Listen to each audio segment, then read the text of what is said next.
AP CM Chandrababu మీడియాతో మాట్లాడుతున్నారు. ఇప్పుడు అలా చూద్దాం. ఇక్కడికి వచ్చినప్పుడు విజయ్ సింగ్ గారిని వచ్చాను, స్పేస్ టెక్నాలజీ ఒకటి మాట్లాడాను. 2 విజ్ఞాన్ దార కింద తిరుపతి ఐఐటి ఉంది, ఐజర్ ఉంది, సతీ సైఫ్ అంటే sophisticated analytical and technical help institute ఒకటి, సోఫిస్టికేటెడ్ అనలిటికల్ ఇన్స్ట్రుమెంటల్ ఫెసిలిటీ 2 కూడా పెట్టమని చెప్పుకోవడానికి ఈ అగ్రీ తను రికార్డ్ చేస్తాను. రోడ్ వస్తుంది. National super computer machine Tirupati ఐఐటిలో కూడా 5,000 కోట్లు రిక్వెస్ట్ చేస్తాం. బయోటెక్నాలజీ బయోరిడ్జ్ స్కీమ్ మెడ్టెక్ జోన్ ఉంది, అందులో దీన్ని పెట్టమని చెప్పుకోదాం. అది కూడా అటు state government of India medtech 3 కలిసి ట్రైబెట్ అగ్రిమెంట్ తీసుకొని చేస్తా ఉన్నారు. సిఎస్ఐఆర్ ల్యాబ్ ఆంధ్రప్రదేశ్ ఉండేవి 37 ఉన్నాయి. 37 చూస్తే ఈ ల్యాబులు లేని ఏకైక రాష్ట్రం ఆంధ్రప్రదేశ్. ఎంతో కొంత హైదరాబాద్ అన్ని వచ్చాయి, 3-6 దాకా వచ్చాయి. ఇక్కడ మాత్రం ఏది రాలేదు. ఆ విషయం చెప్పాను. ప్రతి యూనిట్గా సెట్ చేస్తా ఉన్నారు. ఇది కూడా శాంక్షన్ చేస్తా ఉన్నారు. ఇది కాకుండా స్పేస్ సిటీకి నేను ముందే చెప్పాను. స్పేస్ సిటీ వస్తే ఈ సెటిలైట్స్ అని ప్రమోట్ చేయడం, కమర్షియల్ సెటిలైట్స్ రావడం, కాస్ట్ ఆఫ్ సెటిలైట్ వల్ల మొత్తం డేటా కలెక్షన్ చాలా ఈజీ అవుతుంది. దీన్ని కూడా వర్కౌట్ చేస్తున్నారు. ఫైనల్గా హోమ్ మినిస్టర్ గారు రివ్యూ పెట్టారు ఈరోజు లా అండ్ ఆర్డర్ పైన. ఆయనతో కూడా రివ్యూ చేసుకున్నాం.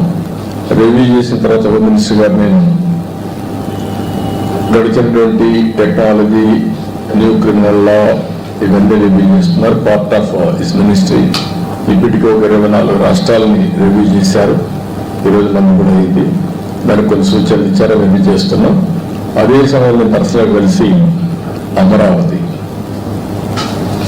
దీనికి బైఫర్కేషన్ యాక్ట్ లో 10 years తర్వాత కామన్ రాజధాని హైదరాబాద్ అయిపోయింది. ఇప్పుడు నోటిఫై చేయాల్సిన అవసరం ఉంది. ఇంతకుముందు అమరావతిని క్యాపిటల్ గా చెప్పారు, రికగ్నైజ్ చేశారు. ఇప్పుడు యాక్ట్ లో పెట్టారు కాబట్టి 10 years అయింది కాబట్టి దీన్ని యాక్ట్ లో పెట్టి బైఫర్కేషన్ యాక్ట్ లో నోటిఫై చేయాల్సిన అవసరం ఉంది. అది కూడా చెప్పాను, చేస్తా ఉన్నారు. అమెండ్మెంట్స్ తీసుకొస్తామని చెప్పి హామీ ఇచ్చారు. అది మన రాయలసీమలో ఉండే వాలంటీర్ ఆర్గనైజేషన్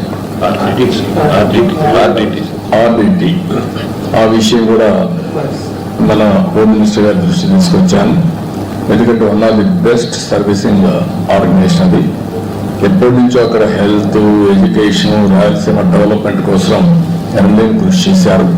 నేను లెటర్ ఇచ్చి దీన్ని తప్పకుండా కన్సిడర్ చేయాలని రిక్వెస్ట్ చేశాను. అది కూడా ఎగ్జామిన్ ఇచ్చేస్తానని చెప్పి హామీ ఇచ్చారు. బ్రీఫ్గా నిర్మలా సీతారామన్ గారి దగ్గరికి వచ్చినప్పుడు మాకుండే ఫైనాన్షియల్ ప్రాబ్లమ్స్ అన్ని ఎప్పటికప్పుడు ఎక్స్ప్లెయిన్ చేసి, ఇంకా బెయిల్ అవుట్ కావడానికి ఇంకా కొంచెం టైం పడుతుంది, ఏ విధంగా చేస్తారో శాసకీయ కింద కానీ, లాస్ట్ టైం ఒక స్కీమ్ పెట్టారు, పూర్వోదయ స్కీమ్ పెట్టారు. ఆ పూర్వోదయ స్కీమ్ కింద కొంత డబ్బులు ఇప్పించమని కోరాను. ఈ 2 కాకుండా ఇంకొక పక్కన మనకు బకాయిలు రావాల్సినవి అంటే వేరియస్ రీజన్స్ వల్ల కట్ చేశారు, అవి కూడా ఇమ్మని చెప్పి రిక్వెస్ట్ చేశాను. ఇవి కాకుండా ఫైనల్గా